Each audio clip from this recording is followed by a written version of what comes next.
दोस्तों, good morning. मैं हिना गुप्ता प्रयाग प्रशिक्षण संस्थान के इस चैनल पे आप सभी का स्वागत करती हूँ। आज हम वर्क ऑफ कैलकुलेशन साइंस का चैप्टर पढ़ेंगे, वर्क पावर एंड एनर्जी। ठीक है, ये हमारे सभी ट्रेडों के लिए काम आएगा, क्योंकि बहुत से बच्चों को कमेंट आता है कि फिटर की कब आएगी क्लास, इलेक्ट्रिशियन की कब आएगी। तो ये जो हमारा वर्क ऑफ कैलकुलेशन साइंस में जितने भी रिलेटेड मैं चैप्टर पढ़ाती हूँ, ये सभी आपके एग्जाम के लिए जरूरी है। ठीक है, तो आज हम पढ़ेंगे वर्क पावर एंड एनर्जी, कार्य, शक्ति और ऊर्जा। क्लियर है? कार्य, शक्ति और ऊर्जा। चलिए स्टार्ट करते हैं हम। पहला अपना कार्य, वर्क।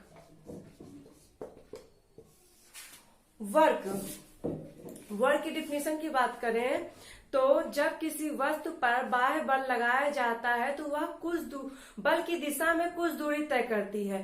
बल और वस्तु की दिशा में तय की दूरी के गुणनफल को हम कार्य कहते हैं, है ना। इसको हम डिफाइन कैसे करेंगे? देखिए, मान लीजिए कोई तल है, इस पे कोई एक वस्तु रखी गई है। ठीक, अब इस वस्तु को हमें यहां तक लाने के लिए कोई बल लगेगा, इसकी दिशा में बल लगेगा, तो ये वस्तु 100 खिसक के यहां आ जाएगी, है ना।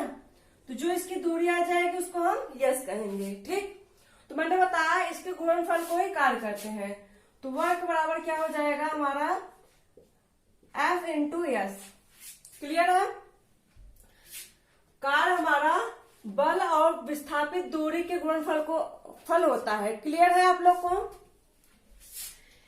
ये है जब हमारा दूरी सेम दिशा में लग रही है।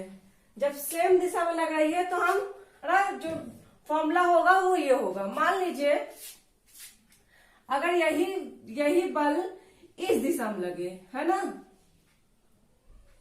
जब नहीं कि हम कोई चीज है तो जमीन पे ही खींच रहे हैं, कभी कभी हम उठाना होता है, उसको थोड़ा ऊपर खींचना होता है ना। तो जब इस दिशा में लगते हैं तो यहाँ पे कोण बनता है। ठीक, लेकिन ये भी एक बल ही है, इस पे कोण लगता है, तो हमारा फॉर्मूला हो जाता है F into S into cos theta. ठीक, ये जो हमारा जो बल उठाया जा रहा है ये इस ऊपर की दिशा में उठाया, ये वाला तब लगता है जब हमारा ये एक ही दिशा में होता है ना, उसी डायरेक्शन में जब रहेगा तो हम लगाएंगे W equal to F into S. और जब हमारा क्षैतिज से ऐसे ऊर्ध्वाधर हो जाएगा तो यहाँ एक थीटा, एक एंगल बचेगा, है ना, एंगल बनेगा, तब हम लगाएंगे F into S into cos theta. Clear है? इस पे ही आप लोग थोड़ा सा ध्यान दीजिएगा कि हमारी ये जो एंगल बनता है वो 0 से लेकर 360 डिग्री तक होता है, कुछ भी हो सकता है। तो जो हमारा कार्य होता है वो प्लस और 0 भी हो सकता है ना, प्लस 0 माइनस, ये भी क्या हो सकता है? हो सकता है, क्योंकि ये इस डायरेक्शन में भी तो खींची जा सकती है। 180 आएगा, कॉस की वैल्यू क्या आती है? -1 आ जाती है, तो हमारा ये माइनस में आ जाएगा वर्क। तो इस फॉर्मूले का है कि ये कॉस थीटा पे डिपेंड करता है, इस फॉर्मूले पे। क्लियर है? तो आपको वर्क समझ आ गया। अब मैं इसको इरेज करती हूँ। इसका हम वो देखते हैं क्या, इसका जो यूनिट होता है वो क्या होता है? मात्रक। फोर्स का अगर हम बात करें क्या हो जाता है हमारा, इसको मैं इरेज कर देती हूँ। तो देखिए हमने पढ़ा W equal to F into S. ठीक है, अगर हम इसके यूनिट की बात करें तो बल का हमारा क्या होता है? सही मात्रक न्यूटन होता है इंटू एस। विस्थापन का क्या होता है? मीटर। ठीक है, न्यूटन मीटर। न्यूटन मीटर को हम क्या लिख सकते हैं? न्यूटन मीटर को हम जूल लिख सकते हैं, है ना। जो अगर हमारा कार्य का मात्रक पूछेगा तो क्या हो जाएगा? जूल होगा। आपका जो क्वेश्चन पूछेगा कि कार्य का मात्रक क्या होता है, शक्ति का मात्रक क्या होता है, एसआई मात्रक क्या होता है, सीजीएस में क्या होगा, है ना। ये हमारा एसआई हो गया, ये हमारा एमकेएस हो गया, न्यूटन मीटर। ठीक है, अगर हम सीजीएस की बात करें न्यूटन मीटर हमारा इससे है, बल्ब का क्या होता है, इसको न्यूटन मीटर बराबर हमारा जूल होता है। क्लियर है। सीजीएस की बात करें तो सीजीएस में बल्ब का मात्रक होता है डाइन,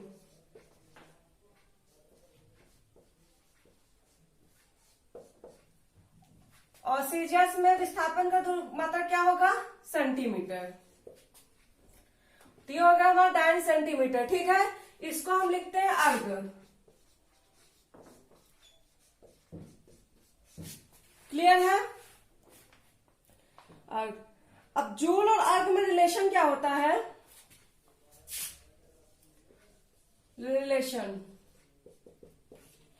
ठीक, तो जूल और अर्ग में हमारा जो रिलेशन होता है वो ये होता है कि जैसे हम लिखे अगर डाइन सेंटीमीटर बराबर इंटू सेंटीमीटर बराबर हमारा हो जाता है अर्ग, है ना। डाइन सेंटीमीटर बराबर हमारा अर्ग होता है। ठीक, डाइन का हमारा क्या होता है, 10⁻⁵ न्यूटन बराबर एक डाइन होता है, हमने पढ़ा है। और सेंटीमीटर हो जाएगा हमारा 10⁻² इंटू अर्ग। ठीक, मीटर में जब हम कन्वर्ट करेंगे 10⁻² को ही तो 1 मीटर बराबर सेंटीमीटर होता है, 100 सेंटीमीटर होता है, तो मीटर में जब हम कन्वर्ट करेंगे 10⁻² हो जाएगा। अब इसको हम अगर करें तो ये हमारा क्या हो जाएगा, न्यूटन मीटर हमने पढ़ा अभी जूल हो जाता है, तो ये हो जाएगा 10⁻⁷ जूल बराबर अर्ग, है ना। हम इस तरह से भी लिख सकते हैं 1 जूल बराबर 10⁻⁷ अर्ग। क्लियर है आप लोग को, समझ में आ गया कि हमारे यूनिट में क्या होगा। नॉर्मली हमसे पूछता है कि 1 जूल बराबर कितने अर्ग होते हैं, ये इंपॉर्टेंट है आपके पेपर के तौर पे। और हमारा कार का मात्रक क्या होता है, जूल। सीजीएस में पूछ सकता है, एमकेएस में पूछ सकता है, एसआई यूनिट पूछ सकती है। नॉर्मली एसआई यूनिट में इसका कार का पूछता है, जो क्वेश्चंस होते हैं नॉर्मली कि कार का मात्रक क्या होगा, तो आप जूल लगाएंगे। क्लियर है आप लोग को। चलिए मैं इससे रिलेटेड 1-2 क्वेश्चन आपको बता देती हूँ कि जो आपके एग्जाम्स में कैसे पूछे जाते हैं। ठीक है, चलिए क्वेश्चन सॉल्व करते हैं। देखिए अपना क्वेश्चन, 7 मीटर की ऊंचाई से 5 न्यूटन की वस्तु को उठाने के लिए आवश्यक कार्य की गणना कीजिए। ठीक है, हमको कार्य निकालना है। ठीक, अब देखिए मीटर हमारा क्या होता है, मीटर हमारा विस्थापन जाएगा,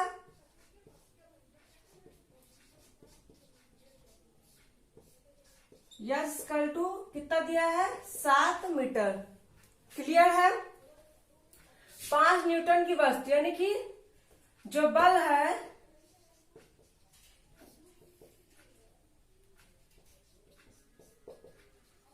पांच न्यूटन। ठीक, कार्य का हमारा क्या है, वर्क बराबर हमारा होता है F इंटू एस, ये हमने पढ़ा। तो हम इसका गुणा कर देंगे 7 इंटू 5। देखिए ये मीटर में है, ये न्यूटन में है। ठीक, तो हो जाएगा हमारा 35 न्यूटन मीटर। क्लियर है। न्यूटन मीटर को हम जूल लिख सकते हैं, ये हमारा आंसर आ जाएगा। समझ में आ गया। ये हमारा डीजल मैकेनिक में आया है एनसीईआरटी में एक क्वेश्चन, तो वहीं से मैंने लिया है। तो देखिए इतना इजी क्वेश्चन आप लोगों को पूछा जाता है, बहुत टफ नहीं पूछता है, बस आपको फॉर्मूला होना चाहिए, कैलकुलेट करने का तरीका। बाकी आपके पास ऑप्शन रहेंगे 4, आपको इसमें टिक करना है, तो आपको फॉर्मूला याद रहेगा तो आप तुरंत कर लेंगे। ठीक है, चलिए क्वेश्चन और देख लेते हैं। देखिए हमारा दूसरा क्वेश्चन, 10 किलोग्राम मीटर कार्य करने के लिए 1 किग्रा बल का प्रयोग किया जाता है, विस्थापन ज्ञात करें, है ना। मतलब हमने जो रिलेशन पढ़ा था वो किसका किसका पढ़ा था, work equal to F into S, बल इंटू विस्थापन। देखिए जरूरी नहीं है कि आपको हर बार कार्य ही पूछे, आपको तीनों में से 2 चीजें देंगी, एक निकालने को बोलेगा। ठीक है, ये भी आपका क्वेश्चन आया हुआ है। तो देखिए इसको कैसे करेंगे हम। अब हम पहले इसके फॉर्मूले से हमको विस्थापन निकालना है, तो विस्थापन का फॉर्मूला क्या होगा हमारा, ये हमारा कार्य है। विस्थापन हमको निकालना है तो हमारा क्या हो जाए, कार्य बटा बल इक्वल टू विस्थापन। क्लियर है? ये समझ में आ गया आप लोग को? ये मान निकल के विस्थापन हम कैसे निकालेंगे?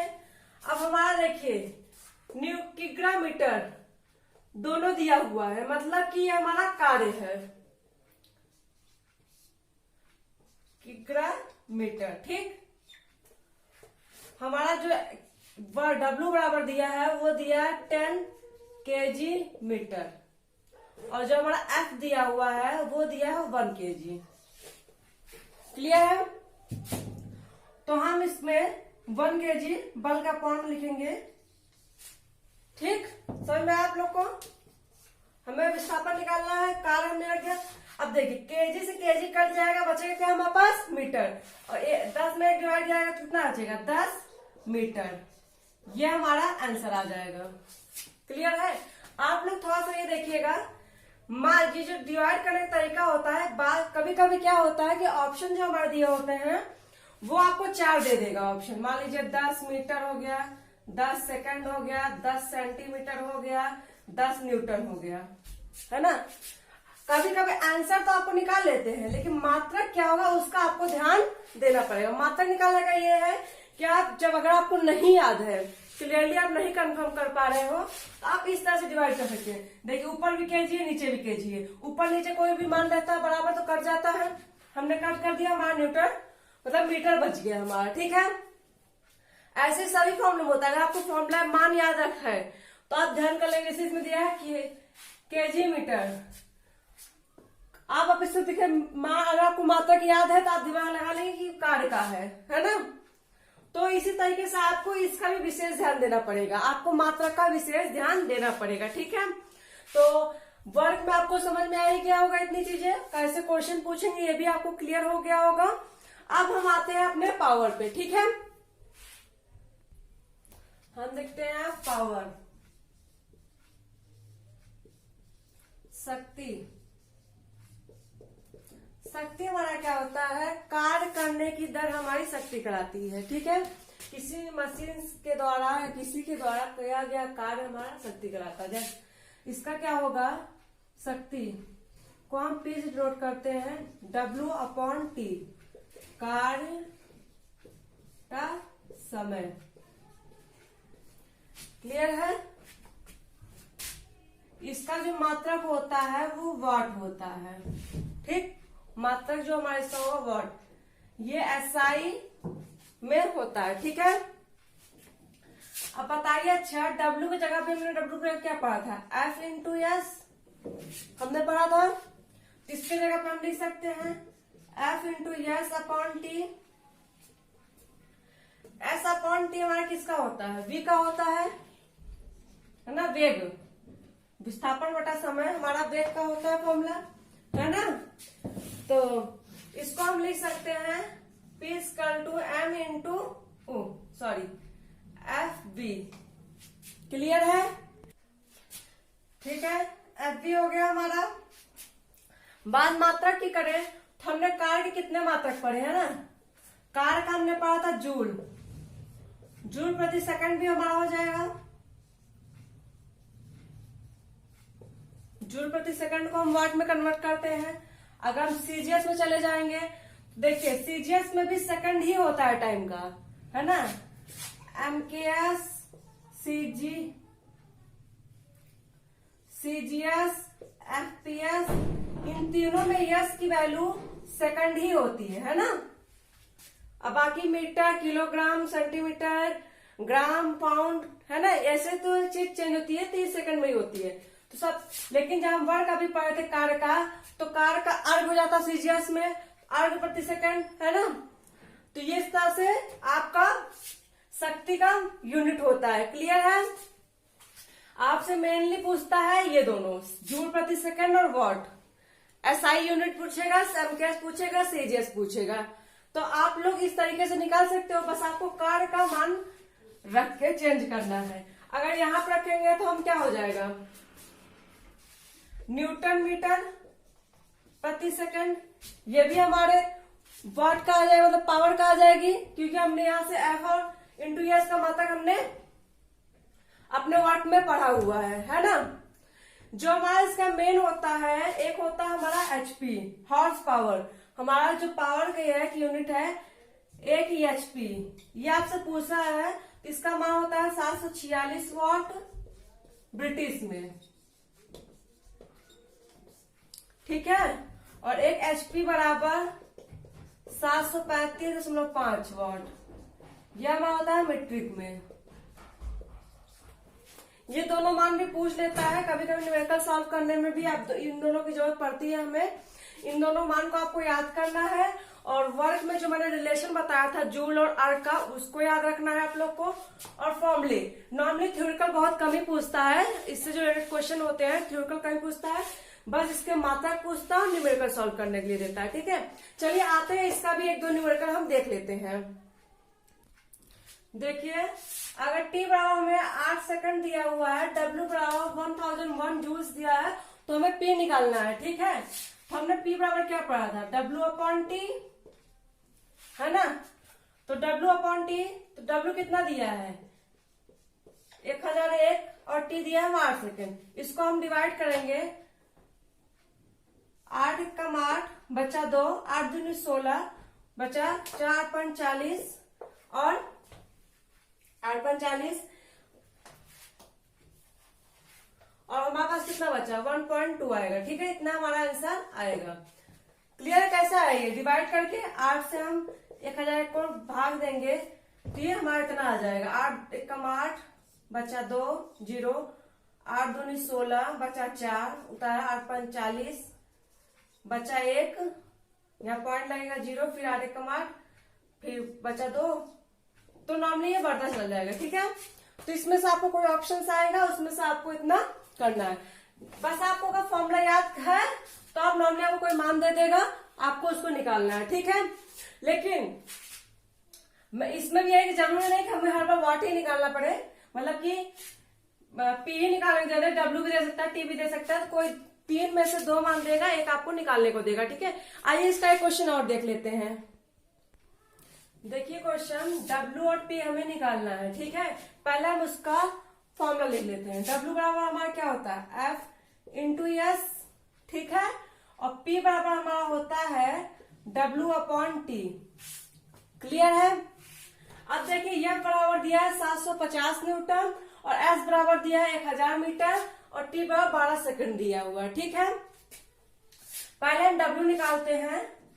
W बराबर F इंटू एस। F कितना दिया हमारा 750 न्यूटन, इंटू एस दिया हमारा 1000 मीटर। इसका हमारा कितना आ जाएगा 750 75,000, है ना, न्यूटन मीटर। क्लियर है। W आ गया। अब हम इस पे निकालेंगे P। W हमारा कितना दिया है 750, T हमें दिया है 12 सेकेंड, है ना। अब इसको हम डिवाइड करेंगे। जब हम डिवाइड करेंगे तो हमारा हो जाएगा 12 पंच 60, 12 72, 84, 12 पंच 60, 72, 6 बार गया। उसके बाद 12 72 बचा 3, 12 24, 50 0, है ना। क्लियर है। इसमें इसको डिवाइड करेंगे, हमारा इतना वाट आएगा। क्लियर है। आप लोग को समझ में आ गया। देखिए इसे मैंने दोनों चीज बता दिया कि आपको इस तरह से भी फॉर्म क्वेश्चन देगा कि एक ही में 2 चीज पूछ ले, एक ही में एक चीज पूछे, उसके बाद आपको कोई मान दे रखा है, कोई मान निकालना है, ठीक है। क्लियर है आप लोग को। हो सकता था आपको W ना पूछता, कहता सिर्फ आप P बताइए, तो आपको अपने से दिमाग लगाना पड़ेगा कि हमको P निकालने के लिए पहले W निकालना पड़ेगा, है ना। ये तो मैंने इजीली बता दिया कि आपको दोनों निकालना है। लेकिन कभी कभी क्या करता है क्वेश्चन घुमाने के लिए कि हमें ना बताता नहीं कि हमें W निकालना, वो सीधा कहता है कि आप P निकालो, मतलब शक्ति निकालो उसकी। तो शक्ति के लिए पहले हमें कार निकालना पड़ेगा, कार निकालने के बाद हम शक्ति निकालेंगे। तो समझ में आ गया आपको। हमने एनर्जी पढ़ लिया, पावर पढ़ लिया, हमने वर्क पढ़ लिया और पावर पढ़ लिया। अब हम पढ़ेंगे एनर्जी के बारे में, ठीक है। चलिए आगे बढ़ते हैं हम। तो हम पढ़ेंगे एनर्जी, ऊर्जा। ऊर्जा हमारा क्या होता है, कार्य करने की क्षमता हमारी ऊर्जा कहलाती है, ठीक है। कार्य करने की क्षमता हमारी ऊर्जा कहलाती है, अर्थात ऊर्जा बराबर शक्ति इंटू समय। क्लियर है? अब देखिए शक्ति आ गई, फी इंटू टी हो जाएगा नॉर्मली, है ना। लेकिन इससे रिलेटेड बहुत सी चीजें इसमें होंगी। तो आइए हम पहले हमारा सबसे मेन इसमें क्या पूछा जाता है, ऊर्जा संरक्षण का नियम। ये बहुत ही इंपॉर्टेंट है, ऊर्जा संरक्षण का नियम।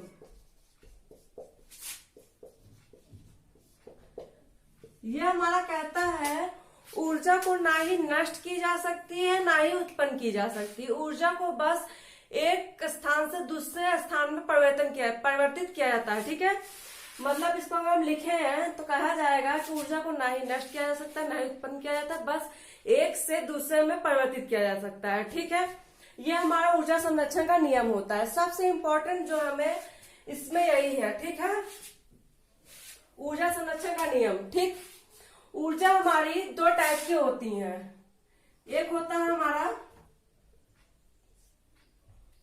गतिज ऊर्जा,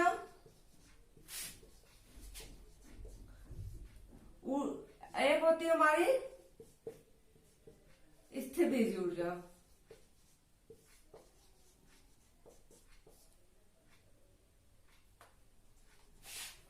वैसे तो ऊर्जा कई टाइप की होती है, लेकिन जो आपको पढ़ना, जो आपके सिलेबस में है, जो आपकी बुक्स में है, वो है गतिज ऊर्जा और स्थितिज ऊर्जा। ठीक है, गतिज ऊर्जा क्या होती है, जो गतिमान वस्तु में पाई जाती है वो गतिज ऊर्जा होती है।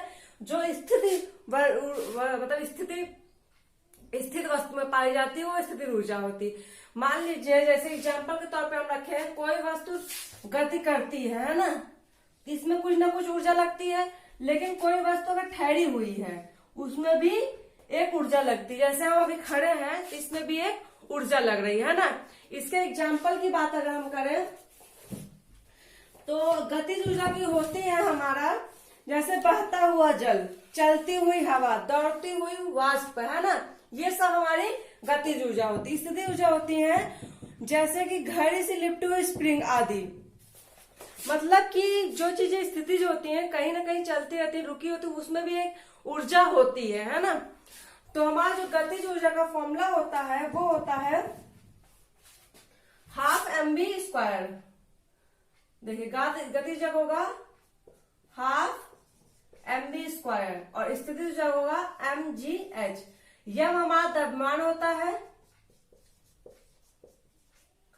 और v हमारा वेग होता है। ठीक है, इसमें भी यम हमारा द्रव्यमान होता है, दिख रहा है, यच हमारा ऊंचाई होती है और जी हमारा गुरुत्वाकर्षण होता है।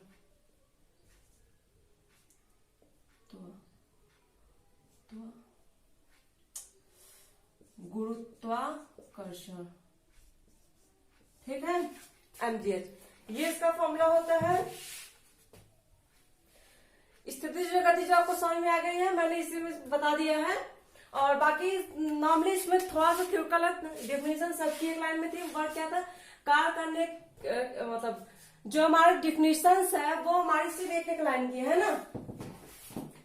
जैसे कि अगर हम बात वर्ग की करें तो किसी वस्तु का दर जो होती है वो कार्य करने की दर होती है। ठीक है, तो हमारा वर्ग का डिफिनेशन क्या होता है, जब किसी वस्तु पर बाह्य बल लगाया जाता है तो वह विस्थापन की कुछ दूरी तय करती है ना, उस बल की दिशा में कुछ दूरी तय करती है, तो उसके गुणनफल को हम वर्ग कहते हैं।